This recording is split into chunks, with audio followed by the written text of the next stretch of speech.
Hello दोस्तों, स्वागत है आपका मेरे channel Ruby kitchen and blogs में। आज मैं फिर से हाजिर हूँ एक नई वीडियो के साथ। आज मैंने बनाई है व्रत के लिए बहुत ही टेस्टी नमकीन, जो देखिए कितनी अच्छी लग रही है। आप इसे ज़रूरी नहीं है कि व्रत में भी बनाएं, आप इसे नॉर्मल में भी बना के तैयार कर सकते हो।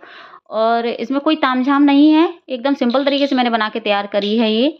और यहाँ पर हमने कुछ सामग्री ले ली है, जैसे कि मूँगफली दाने हैं, कुछ काजू हैं, बादाम हैं। मतलब 8 से 10 काजू लिए, 8 से 10 से 12 ही बादाम लिए हुए हैं। 1 कटोरी लिए हुए हैं मैंने मखाने, और 1 कटोरी लिया हुआ है मैंने साबूदाना। साबूदाना से हम इस नमकीन को बना के तैयार करेंगे। व्रत में कभी-कभार ऐसे बोर हो जाते हैं ना मीठा खा-खा के, तो इस नमकीन को आप बहुत ही ईज़िली बना के तैयार कर सकते हो। तो यहाँ पर नमकीन को बनाने के लिए मैंने गैस पर कढ़ाई चढ़ाई हुई है। इसमें हमने डाल लिया है 3 चम्मच घी। व्रत में घी खाया जाता है। आप जो जो चीज़ खाते हो वो चीज़ यूज़ करें। ऐसा नहीं है कि मैंने घी यूज़ करा है तो आप भी करें, लेकिन ज़्यादातर घी ही खाया जाता है व्रत में। तो यहाँ पर हम सारी चीज़ों को पहले भून लेते हैं। तो हमने यहाँ पर मूँगफली दाना डाल लिया है। मूँगफली दाना को हम अच्छे से भून लेंगे घी में चलाते हुए। ये देखिए अच्छे से भुन गया है, मैं आपको दिखा भी रही हूँ। तो अब हम इन्हें निकाल लेंगे।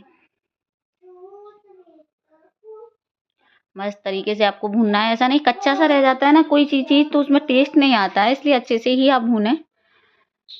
हम इन्हें निकाल लेंगे एक थाली में, मूंगफली दाना को।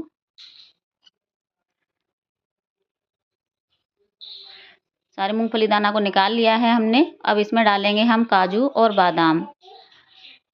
काजू और बादाम को भी हम अच्छे से भून लेते हैं। काजू और बादाम को बहुत ही जल्दी भुन जाते हैं, इन्हें ज़्यादा टाइम नहीं लगता है।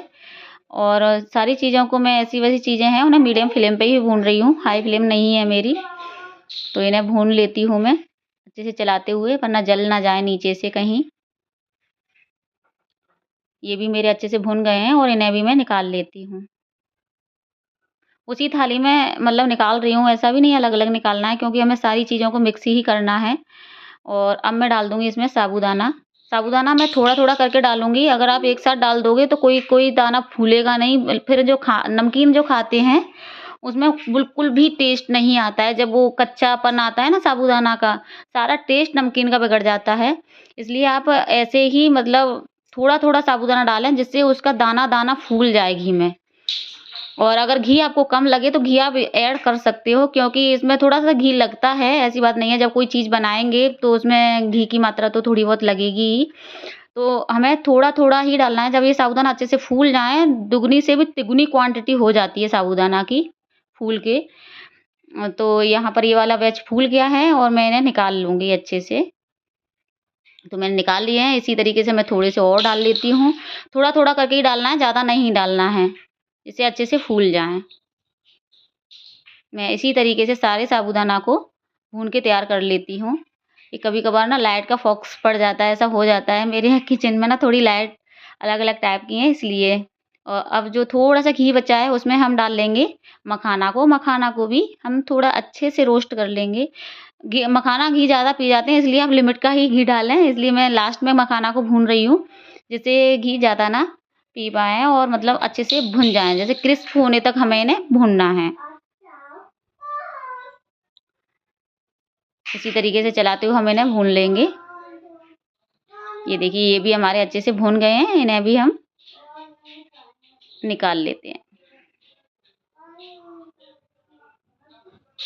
आपको मैं फोड़ के भी दिखाती हूँ बस।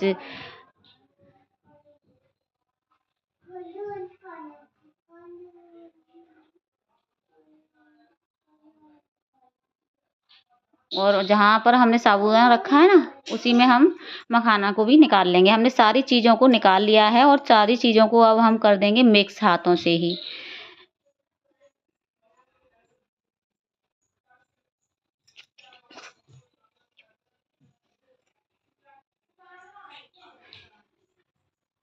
अब इसमें थोड़ा-सा टेस्ट और बढ़ाने के लिए यहाँ पर हम थोड़ा-सा हम इसमें ये काली मिर्ची का पाउडर डाल रहे हैं। काली मिर्ची पाउडर ज़्यादातर व्रत में खा लेते हैं, हमारे यहाँ व्रत में खा लेते हैं। अगर आप नहीं खाते हो तो आप इसमें केवल सेंधा नमक यूज़ कर सकते हो, जो व्रत में खाया जाता है वो वाला।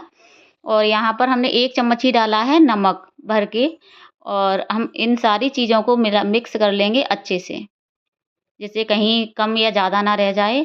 और ये यकीन मानिए ये नमकीन इतनी टेस्टी बन कर के तैयार हुई थी कि मेरे बच्चे ना मतलब बिना व्रत के भी बनवाने लग गए थे, मम्मी वो वाली नमकीन बना दो। तो आप इसे एक बार ज़रूर ट्राई करिएगा, आपका ना व्रत भी नहीं होगा फिर भी बच्चे खाएँगे और बहुत ही मज़े से खाएँगे और व्रत वाले तो खाएँगे ही खाएँगे। तो thank you for watching, like, share and subscribe. Take care, bye bye.